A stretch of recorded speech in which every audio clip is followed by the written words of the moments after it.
जीवन एक अनूठी यात्रा है और जैसा जैसा हम करते जाते हैं वैसा वैसा फल हमें मिलता चला जाता है। ऐसा नहीं है कि आप कर्म अ करें और फल ब मिले। आपके कर्मों के आधार पर आपका जीवन तय होता चला जाता है। कोई जीवन में बहुत कुछ आगे बढ़ जाता है तो वो उसके कर्म है। कोई नहीं बढ़ पाता, वो भी उसके कर्म है। और ये कर्म जरूरी नहीं कि आप शरीर से कर रहे हैं वही देखे जाते हैं। असलियत में कर्म तो देखे जाते हैं आपके भाव से। आप जो कर्म कर रहे हैं वो किस भाव से कर रहे हैं, क्या कर रहे हैं वो महत्वपूर्ण नहीं रह जाता, उसके पीछे आपका भाव महत्वपूर्ण रह जाता है। कई बार ऐसा होता है कि हम बहुत अच्छे कर्म जो दिखने में है वो कर रहे हैं, लेकिन उसके पीछे हमारा जो भाव है वो अच्छा नहीं है। तो आपको लगता है कि उसका फल आपको अच्छा मिलेगा। कई बार ऐसा लगता है कि दिखने में कर्म बहुत ही बुरे हैं, किसी को डांट रहे हैं, धमका रहे हैं, क्रोध कर रहे हैं, लेकिन आपका भाव बड़ा ही मधुर है, प्रेम से भरा है। तो आपको जो फल मिलेगा वो आपके भाव के आधार पर मिलेगा। असलियत में हमारे कर्म और हमारे भाव में बड़ा अंतर होता है, बहुत ही भेद होता है। दो अलग अलग तरफ से मुंह करके खड़े होते हैं। कर्म कुछ और गा रहा है और भाव कुछ और गा रहा है। सामने जो है उससे मीठा मीठा बोल रहे हैं, लेकिन अंदर उसके प्रति कुछ और चल रहा है। कह रहे हैं कि बहुत अच्छा है, लेकिन अंदर का भाव कुछ और ही कह रहा है। पूरे ब्रह्मांड में एक सत्ता काम कर रही है जिसको भगवत्ता कहते हैं, प्रभुता कहते हैं, दिव्यता कहते हैं, जिसको महत बुद्धि कहते हैं, जिसको कॉस्मिक इंटेलिजेंस कहते हैं। वो जो कॉस्मिक इंटेलिजेंस है वो हर कण से लेकर मण तक, चींटी से लेकर हाथी तक, सब में पूरी पूरी विद्यमान है। आप कुछ होशियार हैं ऐसा नहीं है। एक बीज भी उतना ही होशियार है। उसे पता है कि आम देने हैं या अमरूद देने हैं। बीज को पता है कि वो कब कौन से मौसम में उसको प्रकट होना है। बीज को सब पता है। वो जो पेड़ बनता है, बीज में वो बुद्धि पहले से ही विद्यमान है। जो भी कुछ घट रहा है इस जगत में, सब में एक बुद्धिमत्ता कार्य कर रही है, प्रभुता कार्य कर रही है। हमारे आसपास हम जो कर्म करते हैं, वो जो बुद्धिमत्ता है, वो जो कॉस्मिक इंटेलिजेंस है, वो आपके उस भाव को देख रही होती है। आपने कर्म किया और उसने देखा, क्योंकि वो आपके इर्द गिर्द है। अब आपको बीज के अंदर, बीज के आसपास क्या बुद्धिमत्ता नहीं होती? होती है या नहीं होती? पेड़ कितना ऊंचा जाएगा ये पता है ना उसको। ऐसा थोड़ी है कि गेहूं के जो पौधे हैं वो 20 फुट ऊंचे चले जाए, जो ज्वार है वो 50 फुट ऊंचा चला जाए।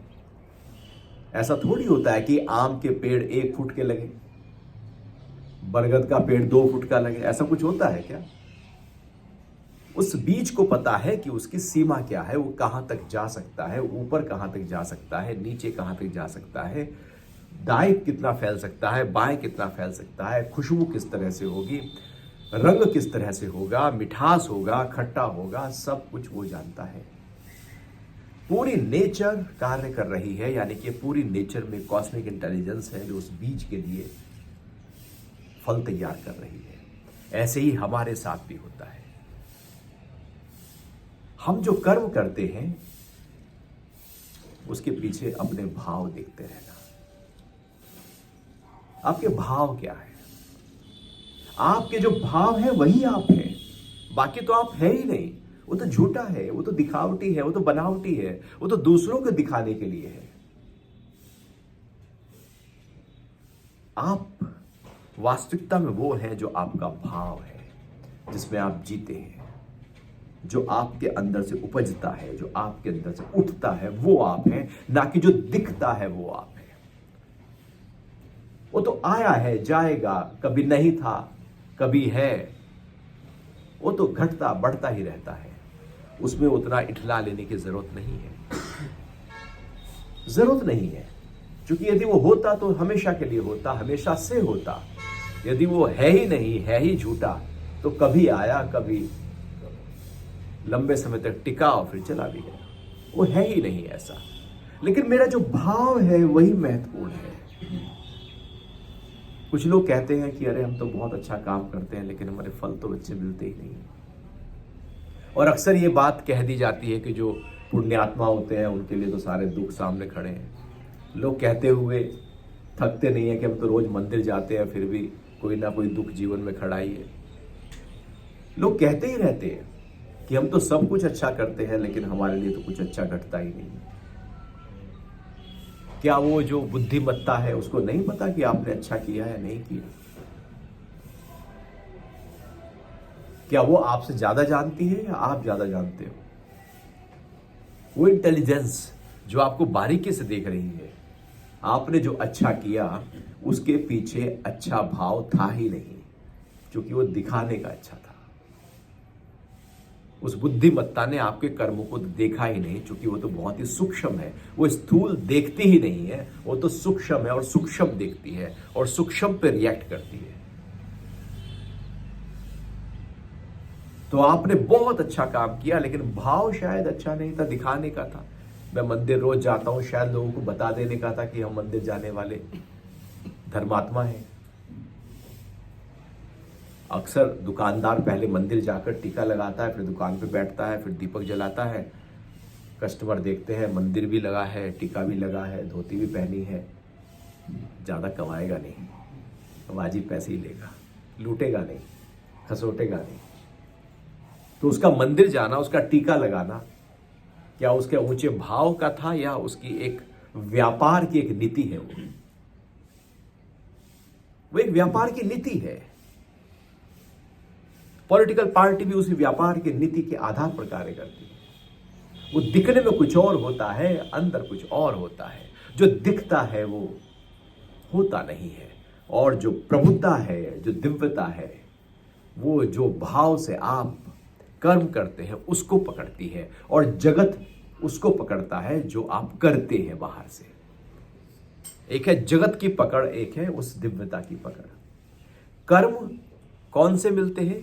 कुछ कर्म ऐसे होते हैं जो बाहर से आप करते हैं उनके मिल जाते हैं, लेकिन अक्सर कर्म जो बाहर से किया अच्छा, उसका अच्छा फल मिल गया, लेकिन उस अच्छे फल के पीछे यदि कुछ गलत भाव था तो उसका फल भी मिलेगा।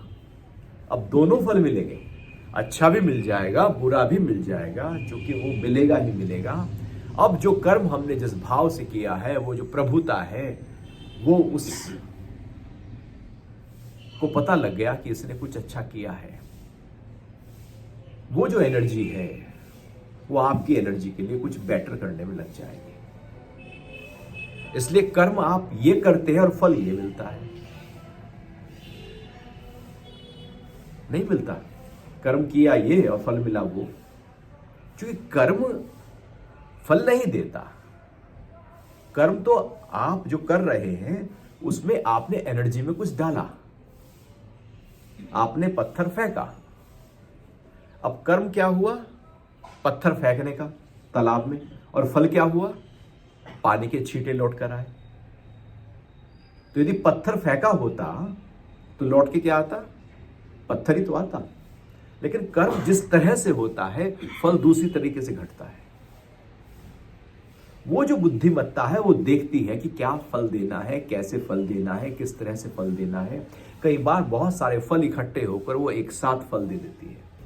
कई बार छोटी छोटी बुराइयों को इकट्ठा करके एक बड़ी बुराई सामने प्रकट कर देती है। छोटे छोटे पुण्य इकट्ठा करके एक बड़ा पुण्य सामने दे देती है। कई बार वो छोटे छोटे ही देती चली जाती है, क्योंकि वो जो नेचर है वो किस तरह से रिएक्ट करेगी हमारे कर्मों पर, वो हमें भी नहीं पता, किसी को भी नहीं पता। इसलिए गीता में भगवान कहते हैं कर्म की गति बड़ी गहन है, इसको समझ नहीं सकते, इसको जाना नहीं जा सकता। लेकिन हमारे भाव बड़े महत्वपूर्ण हैं। अपने भाव को देखना होगा। अगर बच्चे को एक रैपट आपने मार दिया लेकिन आपका भाव अच्छा है, तो ऐसा नहीं कि कोई बदले में दूसरा रैपट आपके मारेगा।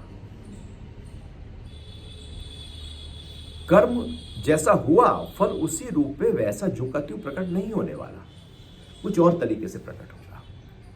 और वो डिसाइड करेगी वो प्रभुता, वो जो कॉस्मिक इंटेलिजेंस है, वो जो बुद्धिमत्ता है, वो जो बुद्धिमत्ता है, हम उस बुद्धिमत्ता के प्रति समर्पित है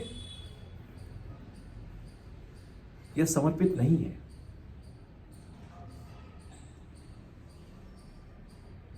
क्योंकि बुद्धिमत्ता को हम धोखा तो दे नहीं सकते, उसको तो हम कुछ दाएं बाएं की बातें बता नहीं सकते। ये तो कह नहीं सकते कोई काम आ गया था इसलिए जल्दी जल्दी में ऐसा कर्म कर दिया मैंने, माफ करे। माफ कुछ नहीं होता वहां पर। आपने जो कर्म किया उसका फल मिलेगा, आपने जो माफी मांगी उसका ही फल मिल जाएगा। माफी का फल अलग मिल जाएगा, जो कर्म गलत किया था उसका अलग मिल जाएगा, मिलेगा दोनों का। आपने गलत भाव रखा उसका ही मिलेगा, एक अच्छा भाव रखा उसका ही मिलेगा, दोनों का मिलेगा। क्योंकि आपने दोनों कर्म ऐसे नेचर में फेंक दिए, अब उसका रिजल्ट आएगा।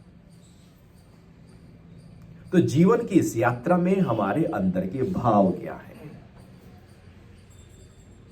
भाव है तो प्रभाव है, भाव नहीं तो प्रभाव भी नहीं होता। और जैसा भाव होता है वैसा प्रभाव होता है। और हम अपने भाव को किसी के प्रभाव में और किसी के अभाव में गड़बड़ाते रहते हैं।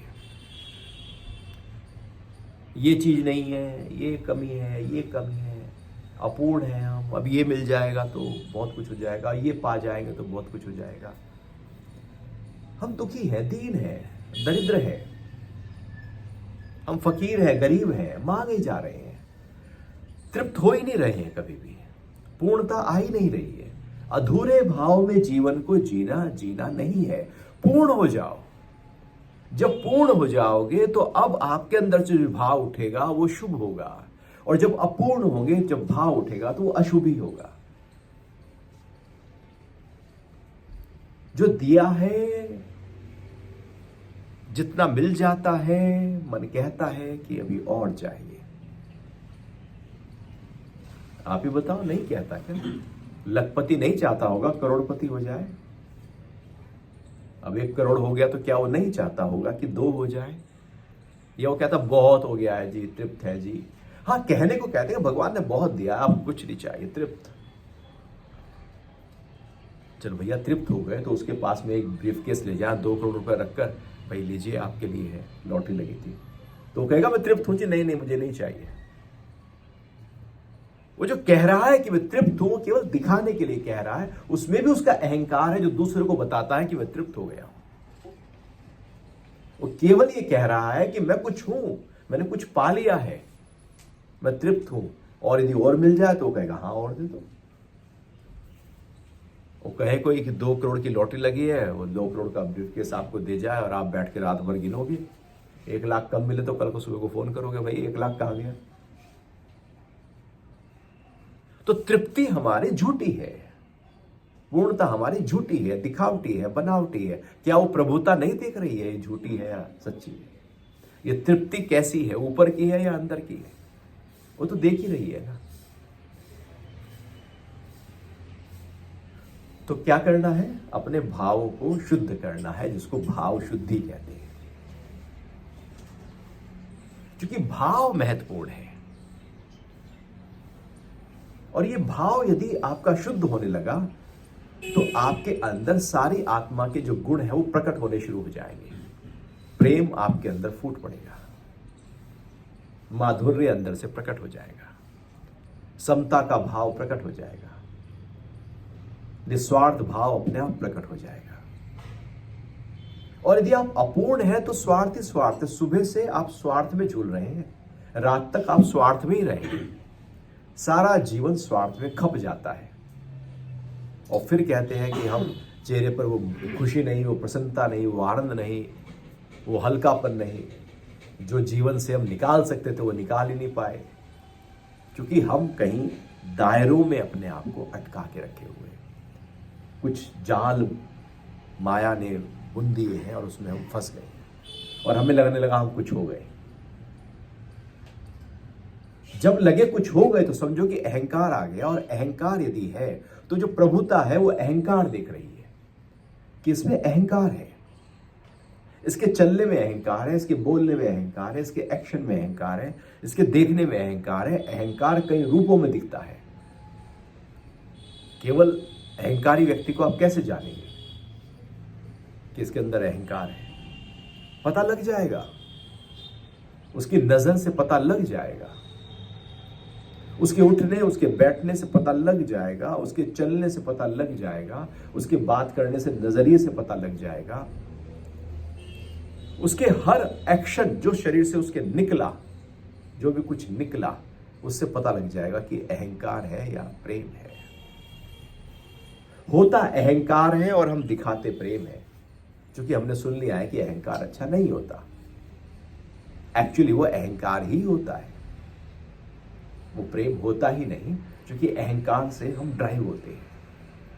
क्योंकि अहंकार से लगता है कि मैं कुछ हूं, मैं कुछ विशेष हूं, इससे बेहतर हूं, मैंने ज्यादा कुछ कर लिया। लेकिन जैसे ही नेचर को पता लगता है कि अब इसके अंदर अहंकार आ गया, ये कहने लगा मैंने ज्यादा कुछ कर लिया, अब नेचर के अंदर जैसे ही मैसेज डाला, अब नेचर ने रिएक्ट करना शुरू कर दिया। इसलिए ग्राफ हमेशा ऊपर ऊपर ऊपर ऊपर ही चलता नहीं चला जाता। कोई भी ग्राफ क्या सीधा ऊपर जाता है? ग्राफ का मतलब ही है जिगजैग, ऊपर, ups down, ups down, ups down, ऊपर नीचे। क्योंकि व्यक्ति का अहंकार जैसे ही ऊपर जाता है, अहंकार वहीं खड़ा हो जाता है, मैं कुछ हूं। प्रकृति उसी से चोट मारती है, वो नीचे आ जाता है, फिर थोड़ा सा पाता है, फिर कहता है मैं कुछ हूं, फिर प्रकृति डसती है। वो बार बार हमको आगाह कर रही है, समझा रही है कि तू कुछ नहीं है, मैंने तुझे दिया है। तेने क्या किया? वो तो मैंने कृपा करके तुझे कुछ दे दिया है। तो तू जो कह रहा है कि मैंने कुछ किया है, मैं कृपा ना करूं तो? भला प्रकृति हमारे बीज के प्रकृति फेवर में ना हो तो? लगाओ आम के बीज रेगिस्तान में जाकर, बीज में ताकत होती तो निकाल लेता आम। निकाल सकता है बंजर जमीन में अमरूद, अमरूद का बीज है, ताकत उसमें इतनी? किसमें ताकत है? आपकी प्रकृति में, एनवायरमेंट में, आसपास जो घट रहा है वो महत्वपूर्ण है। वो जो आसपास है उसको हम धोखा दे नहीं सकते। आप किस भाव से कर्म करते हैं, सुबह उठते हैं किस भाव से, ब्रश किस भाव से करते हैं, नहाते किस भाव से हैं, लोगों से किस भाव से मिलते हैं, फोन पर किस भाव से होते हैं, खाना बनाते हैं तो किस भाव से बनाते हैं। इसलिए लोग स्वपाकी हो जाते हैं। स्वपाकी का मतलब है जो खुद बनाते हैं और खुद खाते हैं। क्योंकि स्वपाक का मतलब है कि अपना बनाया, अच्छे भाव से बनाया। अब दूसरे का बनाया हुआ खाना पता नहीं किस भाव से बनाया उसने। आप ही बताओ, आप अपने घर में साफ सफाई रखते हो खाने बनाते हुए या नहीं रखते? एक बर्तन में कुछ दूध भी लेना हो तो धो लेंगे, सब्जी बनानी हो तो धो लेंगे, चाय लेनी हो तो कप को फिर से धो लेंगे, क्योंकि बैक्टीरिया तो इकट्ठा हो ही गया है ना। ऐसा बर्तन घर में नहीं रखेंगे जिसके कोने ऐसे हो जिसमें मैल जम जाए। ऐसे कोई चीज नहीं रखेंगे जिसमें कुछ भी इस तरह से हो कि जो हमारे सेहत के ऊपर उसका इम्पैक्ट आए। अब आप बाजार जाते हो, वहां खाना खाते हो और आप कहते हो वाह क्या खाना है। आपको पता है उसने बाथरूम से आकर हाथ धोए थे या नहीं धोए थे? आपको पता है उसने जो छीका था वो कहां छीका था? आपको पता है कि गर्मी में जब पसीना उसको आ रहा था, रोटी सेक रहा था, तो पसीना उसने कैसे पूछा, फिर आटा किससे गूंदा? पता है आपको उसने सब्जी काट के धोई भी थी या नहीं धोई थी? जिस बर्तन में वो खाना बना रहा है वो मजा था और साबुन उसमें पूरी तरह छूट भी गया था या साबुन लगा ही रह गया था, आपको पता है उसमें? वो तो आप स्वाद देख रहे हो मिर्च मसालों का, लेकिन उसके पीछे जो पूरी क्रियाक्रम चल रहा है उसका तो आपको पता ही नहीं है। यह पता है कि खाना बनाने वाले को कौन सी बीमारी है, आपको पता है कौन सी बीमारी ट्रैवल हो रही है इस खाने में। नाखून साफ हुए हैं या नहीं हुए, या गंदे नाखूनों से खाना और बनाया जा रहा है और आटा गूंदा जा रहा है, आपको पता है। घर में तो आप कह देते हो नाखून काट लो भाई, आटा गूंद रहा है, लेकिन कभी बाजार में जाकर, रेस्टोरेंट में जाकर पूछा कभी कि जो खाने बनाने वाला है उसके सिर में जो फ्यास है वो नीचे गिर रही है, आपने कभी ध्यान दिया इसका? क्यों स्वपाकी भारत की परंपरा रही है कि घर का खाना खाना है, अपने घर वालों का बना हुआ ही खाना खाना है, क्योंकि वो इस भाव से बनाते हैं कि खाने वाले का स्वास्थ्य बेहतर हो। उन्हें पता है इस खाने से ही शरीर का निर्माण होता है और खाने की शुद्धता, उसकी पवित्रता, उसकी दिव्यता बनाए रखनी बहुत जरूरी है। हमें दिखता है कि बाहर का अच्छा है, लेकिन वो होता नहीं है। लेकिन हमारा मन कहां जाता है? आप बताओ, आप घर में तो कह लेते हो भैया ये बर्तन धोया या नहीं धोया, कभी रेस्टोरेंट में 5 स्टार में जाना, उससे कह के देखना भैया बर्तन धो के लाए या नहीं लाए, या कहां से आ गई। हम घर में ही कुछ विशेषता पर ध्यान दे सकते हैं, घर से बाहर नहीं दे सकते। इसलिए खाने की कोशिश करो तो घर के खाने की कोशिश करो हमेशा। जब बाहर भी जाओ तो साथ लेकर चलो। रोटी होगी, सूखी सब्जी होगी, घर की होगी, ज्यादा फायदेमंद है। और बाहर का आप शाही पनीर खाओगे, अगले दिन पेट में गड़बड़ी होगा, फिर आपको लगेगा तो नॉर्मल बात है, पेट तो ऐसे चलता रहता है जी, उसमें क्या बड़ी बात होगी। हमें पता ही नहीं है कि उसका कॉन्सिक्वेंस क्या हो रहा है, कौन से कर्म का फल आ रहा है। तो खाने की चीज में भी भाव है। पानी किस भाव से पी रहे हैं, पानी उसी तरह से रिएक्ट करेगा। जैसे पेड़ के पास जाकर आप गाली देना शुरू करो तो पेड़ मुरझा जाते हैं, ये तो शोध हो चुकी है। एक पौधे के पास में 2 पौधे रखे गए, रोज व्यक्ति आए, सेम एक जैसे पौधे, एक को गाली दे और एक को बड़े प्यार से पुचकारे, पानी दे, पानी दोनों को मिले, लेकिन एक को गाली दे और एक को प्रेम भरे शब्दों से व्यवहार करे। कुछ दिनों में देखा जाता है कि ये जो पौधा है जिसको गाली दी जा रही है वो मुरझाने लगा है, और ये जो पौधा है जिसको प्रेम से व्यवहार किया जा रहा है वो खिलने लगा है, वो बढ़ने लगा है, उसमें चहक और महक और ज्यादा गहरी हो गई। तो भाव किस तरह से पूरी प्रकृति पर उसका इंपैक्ट डालता है।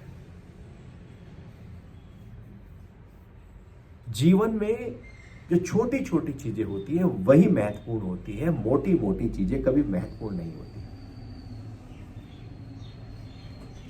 आप बड़े लॉयर के पास जाते हैं, बहुत छोटी बारीक चीज को समझाने के लिए लॉयर बहुत पैसा लेता है।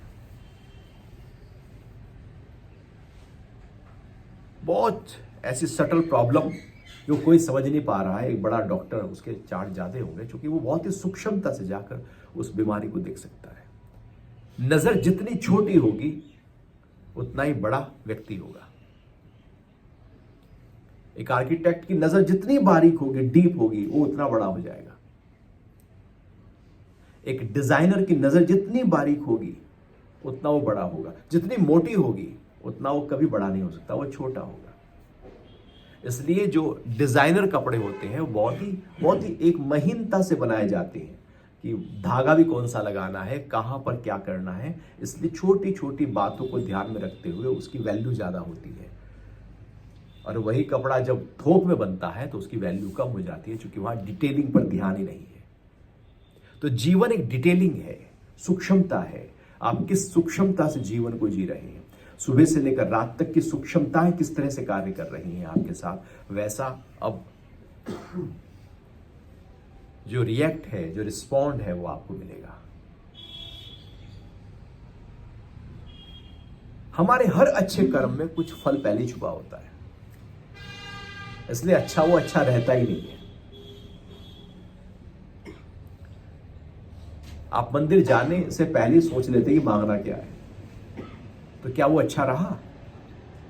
अभी तो गए भी नहीं, अभी तो मंदिर जाने की डेट डिसाइड की ही नहीं है, पहले से हमने कह दिया कि हम वहां जाके मांगेंगे। तो उस अच्छे खीर में हम नींबू निचोड़ते रहते हैं। हमारा काम है नींबू निचोड़ना, जो कि इस तरह से हम ट्रेंड हो गए। कभी भी शुद्धता से, जिसको बुद्धि योग कहा है, गीता में निष्काम कर्म कहा है, उसमें हम बहुत कम आ पाते हैं। रत्ती भर भी गहरे से गहरे तम में भी कोई स्वार्थ ना हो जिस कर्म में, दाएं बाएं चारों दिशाओं में उस कर्म में रत्ती भर भी स्वार्थ की लहर भी ना हो, वो निष्काम होता है। अब आप सोचो कि ऐसे कौन से कर्म होते हैं और कितने होते हैं कि जहां रत्ती भर भी आप एक कर्म करो, भिखारी को आए भी 1 रुपया दो, आज शाम को फिर सामने वो दिख जाए तो आप क्या कहोगे? सुबह तो दिया ही था। आपने याद किया हुआ है कि उसको मैंने आज 1 रुपया दिया था, आपने दिया कहां है? आपने तो मन से पकड़ा हुआ है, आपको तो याद है। आपने तो 1 रुपए से कई गुना ज्यादा अहंकार रख लिया कि दिया था मैंने। ना देते तो कम से कम अहंकार ना झलकता, लेकिन दे दिया तो आपका अहंकार और 10 गुना होकर अब गलत रूप से प्रकट होकर कर्म के रूप में प्रकट होगा। क्योंकि आप कुछ देते हैं तो वही, यदि देने का, इसलिए क्राइस्ट बोलता है एक हाथ से दो और दूसरे हाथ को पता भी ना चले कि आपने दिया है। मतलब याद भी ना हो, रजिस्टर भी ना हो कि आपने दिया है। देव मुड़ के ना देखो, भूल जाओ 1 रुपया भी दिया है मैंने, तो समझो कि निष्काम की यात्रा हो रही है। और यदि याद है तो समझो कि वो याद है, वो जो कर्म है ना किया होता तो ज्यादा बेहतर था, यदि कर दिया तो और खराब हो गया, क्योंकि वहां अहंकार आ गया। इसलिए प्रेम गली अति साक्रियता में दो ना समाए। दिव्यता, वो जो प्रभुता है, वो जो बुद्धिमत्ता है, वो जो ईश्वरीय शक्ति है, वो आपके साथ तब होगी जब आपका अहंकार आपके साथ नहीं होगा। जितना समर्पित होते जाते हैं, झुकते चले जाते हैं, झुकते चले जाते हैं, उतना हमारे अंदर दिव्यता प्रकट होने लगती है। झुकना एक बहुत ही अच्छा तरीका है। जैसे जैसे हम झुकते जाते हैं, झुकते जाते हैं, झुकते जाते हैं, हम ढाल की तरफ चलते चले जाते हैं।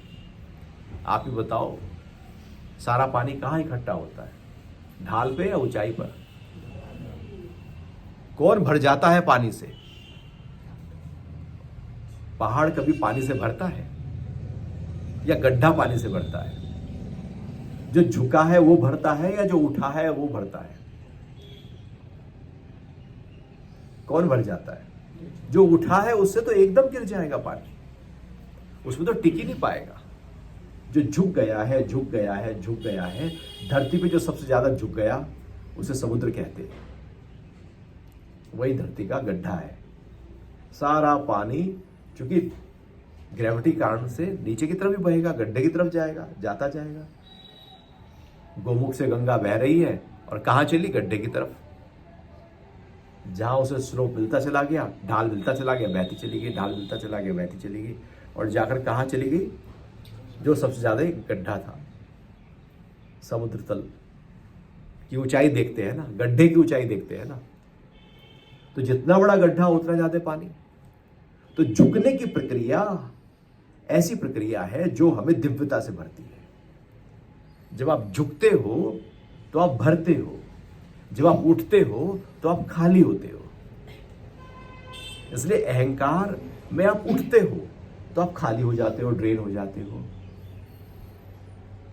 और नम्रता में, झुकने में, आप अपने में एक ऐसा गड्ढा तैयार करते हो, ऐसा ढाल तैयार करते हो जिससे आप उस दिव्यता से भर जाते हो। क्योंकि वो दिव्यता चारों तरफ आपके है ही है, वो प्रभुता चारों तरफ है। उसको स्पेस चाहिए, कौन झुका है वहां पर आ जाएगी। और आप शरीर से झुक गए हो और अंदर कुछ और चल रहा हो।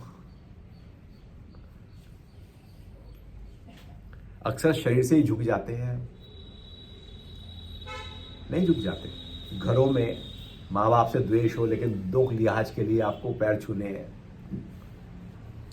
तो अंदर तो चल रहा है द्वेष और बाहर हम पैर दबा रहे हैं। तो वो क्या देख रही है? आपके पैर दबाना देख रही है या अंदर का द्वेष देख रही है? तो हम कैसे अपने आप को समर्पित हो सके, सरेंडर हो सके, कैसे हम खाली हो सके? खाली हो तो भरे, अब खाली नहीं है तो भरे कैसे?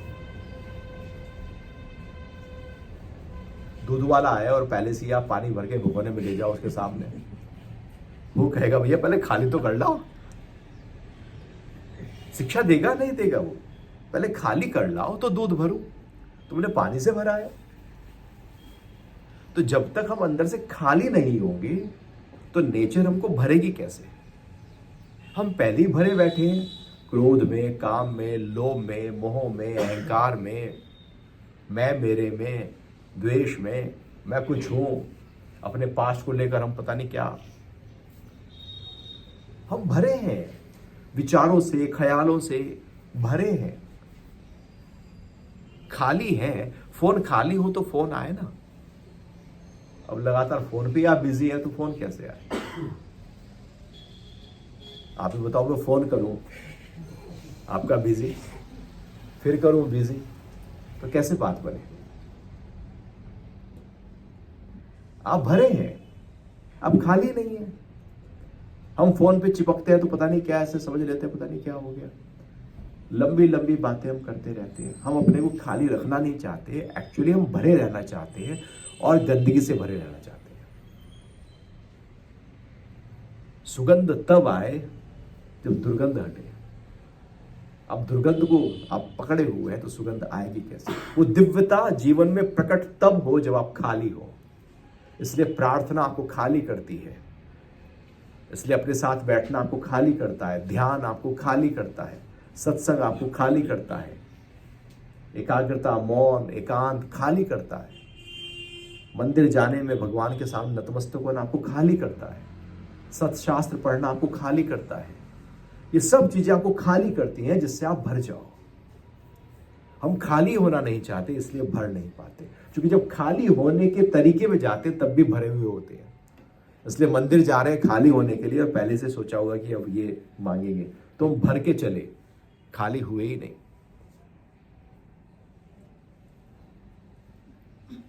और जो खाली है उसके लिए हर समय प्रकृति तैयार है।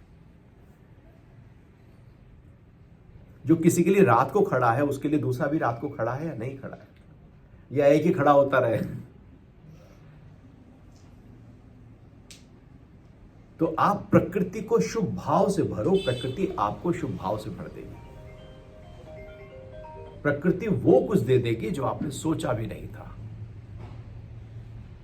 इसलिए कभी कभी ऐसा आपको लगता होगा कि ऐसा तो मैंने सोचा भी नहीं था जो मुझे मिल गया है, इतनी औकात नहीं थी जितना मिल गया है। क्योंकि कभी कभी आप खाली हुए होंगे, कभी आपने सत्संग, प्रार्थना, ध्यान कुछ किया होगा खाली हो जाने के लिए, तो प्रकृति ने किसी रूप से आपको भर दिया।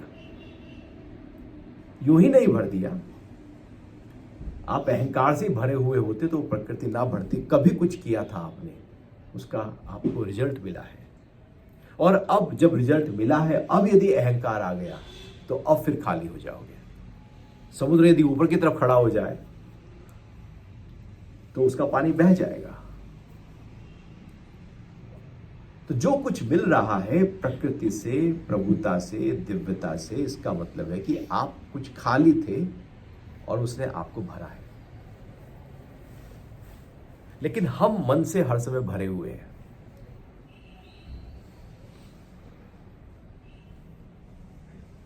हम यहां बैठे हैं, आप बताओ सच सच की जो बातें हो रही है केवल वही बात श्रवण हो रही है, या उसके पीछे हमारा न जाने छोटी बड़ी कितनी कहानियां साथ साथ पैरेलल चल रही है। एक एक बात जो हम बात कर रहे हैं उसके पीछे आप अपनी दुनिया को, अपने जगत को, अपने पास्ट की बातों को सब इकट्ठा कर रहे हो ना, जोड़ते चले जा रहे हो, जोड़ते चले जा रहे हो। तो आप खाली हो या भरे हो? आप भरे हो। तो सत्संग का प्रभाव आप पर होगा या नहीं होगा? नहीं होगा, क्योंकि आप पहले से ही भर गए हो। इसलिए कहते हैं गुरु दर्शन को जाइए, साथ ना दीजिए कोई। स्थूल रूप से की बात नहीं है, मन में किसी का ख्याल भी साथ नहीं लेकर चलना। जैसे जूते बाहर निकाल देते हो, ऐसे ही अपनी बुद्धि को भी बाहर निकाल देना। मान्यताओं को, धारणाओं को, पास्ट को, जो भी कुछ है सबको बाहर निकाल देना। इतने खाली हो जाना, इतने खाली हो जाना। अच्छा, जितने खाली हो जाओगे उतने ही भर जाओगे। गिलास पानी से जितना खाली होता है, आकाश तत्व से उतना ही भर जाता है।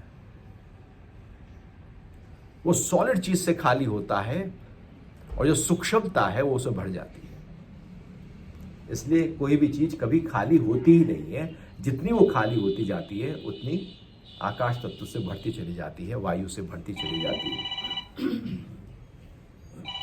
क्या कभी आधा गिलास होता है? आधा गिलास पानी से भरा होता है, आधा गिलास हवा से भरा होता है, स्पेस से भरा होता है। एक्चुअली वो भरा ही हुआ होता है। तो आप यदि अपने विचारों, इच्छाओं, वासनाओं, अपने अहंकार से खाली हो तो जो दिव्यता है वो आपके अंदर भर जाए। और यदि उससे ही खाली नहीं हो पा रहे, सुबह उठे और शुरू हो गए, मैंने यहां कद्दू में तीर मारे, मैंने वहां कद्दू में तीर मारे, और शाम तक वही चलता रहा। अहंकार ही अहंकार। मधुराष्टकम सुना है आपने? उसमें क्या बोलते हैं? हाँ, वो कह रहे हैं कि भगवान कृष्ण का चलना, उठना, बैठना, खाना, पीना, बांसुरी, कपड़े सब मधुरता से भरे हैं। हमारे सब अहंकार से भरे हैं। हमारा उठना, बैठना, खाना, पीना, बोलना, चालना, लोगों से बात करना सब अहंकार से भरा है। क्योंकि वहां हम कुछ बड़े हो जाना चाहते हैं। और यदि आप अहंकार से बड़े हो जाना चाहते हो तो उसी समय आपने दिव्यता के सामने अहंकार प्रकट कर दिया, उसके सामने आप छोटे हो गए। अब वो आपको भर ना सकेगी। तो कौन भरता है? जो खाली होता है। आप रात को नींद में, गहरी नींद में खाली हो जाते हो विचारों से, ख्यालों से, सारे दिन भर की एक्टिविटी से, तो अगले दिन फिर तैयार हो जाते हैं। और रात को आप खाली ना हो, सारी रात स्वप्न चले, गहरे स्वप्न चले, आपको सुबह फ्रेश नहीं अपने को महसूस करोगे, क्योंकि आप भरे पड़े थे। रोज की नींद खाली हो जाने की क्रिया है। रोज का ध्यान खाली हो जाने की क्रिया है। जितना खाली हो सको, जितना झुक सको, जितना समर्पित हो सको, उतना भरते चले जाओगे। लेकिन ऐसा नहीं कि आप खाली होने इसलिए बैठे हो कि आप भरो। फिर वो बात गड़बड़ा जाएगी कि मैं ध्यान इसलिए करूं जिससे वो और भर जाए। क्योंकि अभी तक मैंने कुछ ध्यान किया था, सत्संग किया था, कुछ स्वाध्याय किया था, उससे माया ने क्या एकदम हिट दिया है। अब और करूंगा तो और हिट मिलेगा। तो इसका मतलब क्या हुआ? पहले जब सत्संग किया था और लोगों ने मेरे से पूछा कि मुझे ध्यान में वो जो दिव्यता, एक बार ये दिखाई दिया, एक बार ये दिखाई दिया, बहुत ही अच्छा लगा, अब नहीं दिखता। मैंने उनसे कहा, जब पहली बार तुम बैठे थे तो क्या सोच के बैठे थे कि ये तुमको अनुभव होगा? कि नहीं, कि जब सोचकर नहीं बैठे तभी अनुभव होगा। अब तुम सोच रहे हो बार बार, इसलिए वो अनुभव होगा ही नहीं, क्योंकि अब तुम भरे हुए हो पहले से। खाली हो तो वो आए। तो पहले जब सत्संग में, ध्यान में बैठे थे तो सोचा नहीं था कि माया ये कुछ दे देगी, लेकिन माया ने दे दिया। अब जब बैठोगे तो सोचोगे कि अब खाली हो जाऊंगा तो शायद अभी तक जो मिला है उससे और ज्यादा मिलेगा। तो नहीं मिलेगा, क्योंकि उसको बेवकूफ नहीं बनाया जा सकता। बना सकते हैं हम। देखने वाला लाख आंखों से प्यारे तुझको देख रहा। चतुराई, चालाकी, होशियारी हमारी जो है वो देख रहा है, वो सब देख रहा है। और उसी के अनुसार वो रिएक्ट कर रहा है, रिस्पॉन्ड कर रहा है, फल दे रहा है, शुभ दे रहा है, अशुभ दे रहा है, सब कुछ उससे मिल रहा है। तो क्या करना है? खाली होना है, समर्पित होना है। जो भी है बस समर्पित कर दो। इसलिए गीता में बोलते हैं भगवान कि तू प्रभु के प्रति जो भी तेरे पास है तू समर्पित कर। पुष्प है तो पुष्प से समर्पित कर, पत्ता है पत्ते से समर्पित कर, तो जो है तू समर्पित कर।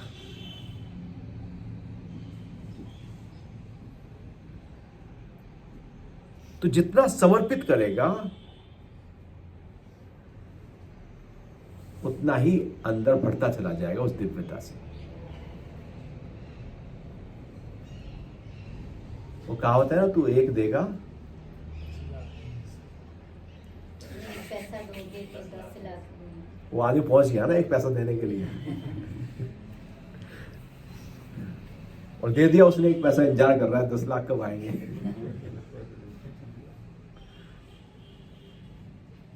वो एक पैसा दिया थोड़ी उसने, वो एक पैसा दिया इसलिए कि 10 लाख चाहिए उसे। एक पैसा देने के लिए एक पैसा थोड़ी दिया है, उसे 10 लाख के लिए एक पैसा दिया है। तो देने से पहले उसने 10 लाख कैलकुलेट कर लिए थे, इसलिए वो दे रहा है। और यदि उसे ये पता होता कि भैया एक पैसा देने से एक पैसा ही मिलेगा तो कभी ना देता, कहता देऊं क्यों, जब मिलना ही एक है तो इसलिए अपनी अंटी में रख लो। तो भगवान गीता में कहते हैं कि जो भी कुछ है समर्पित करो। कुछ भी नहीं है तो भाव समर्पित करो। यदि कुछ भी नहीं है तो भाव है वही समर्पित करो। वो गुरु के पास सत्संग में लोग आते, जिसकी जो श्रद्धा होती वो सब ले जाते हैं। तो गांव में गायें बहुत थी, तो एक साहूकार भी था, तो गुरु जी ने कहा कि चलो खीर का प्रसाद करेंगे, तो तुम कुछ ना कुछ तो लाते ही हो। जब भी गुरु के सामने जाते हो खाली हाथ तो जाते ही हो, कुछ तो लाते ही हो, तो चलो सब दूध ले आना। और ये मटकी है, इस मटकी में रोज सुबह ही भर के जब दूध भर दोगे तो भैया खीर बन जाएगी। जब गुरु ने झांक के देखा तो सारा पानी था। सब ये सोच रहे थे कि सब दूध लाएंगे, मेरे पानी से क्या होगा, एक पानी जरा मिल भी जाए दूध में तो क्या फर्क पड़ता है। भाई सारा गांव जो दूध लाएगा ही लाएगा, तो यदि एक कुज्जी हमने पानी डाल ही दिया तो क्या पता लगेगा। सही बात है, कोई बड़ी बात थोड़ी, हम भी तो मिला ही लेते घर में पानी। सब यही सोच रहे थे पूरा गांव, मटका पानी से भरा था। तो हमारे जो भाव है हम बचा लेना चाहते हैं। वहां पर भी एक कुज्जी दूध भी बचा लेना चाहते हैं, बच जाए कैसे भी करके। ये नहीं पता एक कुज्जी दूध आप दोगे तो प्रकृति कई गुना करके उसको प्रकट कर देगी। वो कुछ रखती नहीं है अपने साथ पास, कुछ रख ही नहीं सकती। वो क्या रखेगी, प्रकृति क्या रखती है। आप तू बोलोगे जोर से, तू लौट के आएगा, आप बोलोगे आप लौट के आएगा। उसे क्या पड़ी है कुछ रखने की। प्रकृति कुछ नहीं रखती, आप जो देते हो लौट के आ जाता है। जिस भाव से देते हो वो भाव लौट के आ जाता है। इसलिए बड़ा महत्वपूर्ण है अपने भाव को ध्यान देना, समर्पित हो जाना, हल्के हो जाना, खाली हो जाना। अब आपके लिए लगातार तुम तो यहीं कहीं प्रभु मेरे आस पास हो, आते नजर नहीं पर मेरे साथ साथ हो। वो नजर नहीं आते लेकिन साथ साथ है। तो जितना हम उसके प्रति समर्पित होते जाते हैं वो हमारी केयर करता चला जाता है। जब बच्चा कहता है माँ से कि अब मैं बड़ा हो गया हूं, मुझे गोदी से उतार, स्कूटर के आगे खड़ा होऊंगा, तो गिरता है? नहीं गिरता। माँ की गोद में बच्चे गिरते हुए देखे हैं कभी? माँ गिर जाएगी, बच्चों को गिरने नहीं देगी, क्योंकि वो समर्पित हो गई है। आप यदि प्रभु के उस दिव्यता के प्रति समर्पित हो गए हो तो आपको लगेगा बाल बाल बचे हैं। एक्सीडेंट होने ही वाला था कि बच गए, बस ये गए और ये गए और बच गए, ये मरे और ये मरे और बच गए, भयंकर बीमारी में गए और बच गए। कैसे बच गए? कौन था आसपास जो बचा रहा था? जाने कितने चले भी गए और कितने बच भी गए। क्यों? कोई तो चीज है जो आपके आसपास कार्य कर रही है। वो तब कार्य करती है जब आप उसके प्रति समर्पित हो जाते हो, अन्यथा वो कार्य नहीं करती।